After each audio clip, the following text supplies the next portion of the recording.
Most of us think compulsively all the time. That is to say, we talk to ourselves. And I remember when I was a boy, we had a common saying, talking to yourself is the first sign of madness. Now, obviously, if I talk all the time, I don't hear what anyone else has to say. And so in exactly the same way, if I think all the time, that is to say, if I talk to myself all the time, I don't have anything to think about except thoughts. And therefore I'm living entirely in the world of symbols, and I'm never in relationship with reality. All right, now that's the first basic reason for meditation. But there is another sense, and this is going to be a little bit more difficult to understand, why we could say that meditation doesn't have a reason or doesn't have a purpose. And in this respect, it's unlike almost all other things that we do, except perhaps making music and dancing. Because when we make music, we don't do it in order to reach a certain point, such as the end of the composition. If that were the purpose of music, to get to the end of the piece, then obviously the fastest players would be the best. And so likewise, when we are dancing, we are not aiming to arrive at a particular place on the floor, as we would be if we were taking a journey.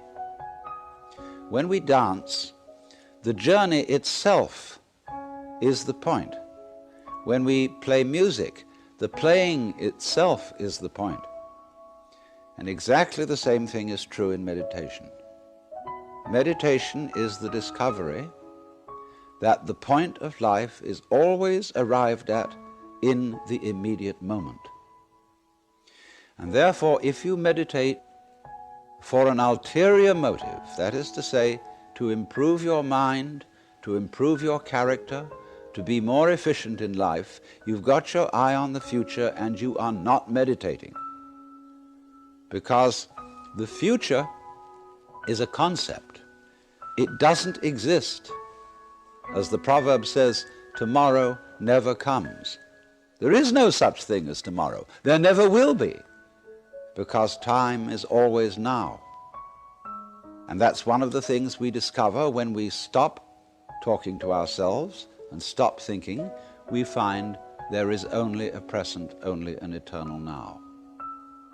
It's funny then, isn't it, that one meditates for no reason at all, except we could say for the enjoyment of it. And here I would interpose the essential principle that meditation is supposed to be fun. It's not something you do as a grim duty. The trouble with religion as we know it is that it is so mixed up with grim duties. We do it because it's good for you. It's a kind of self-punishment. Well, meditation, when correctly done, has nothing to do with all that. It's a kind of digging the present.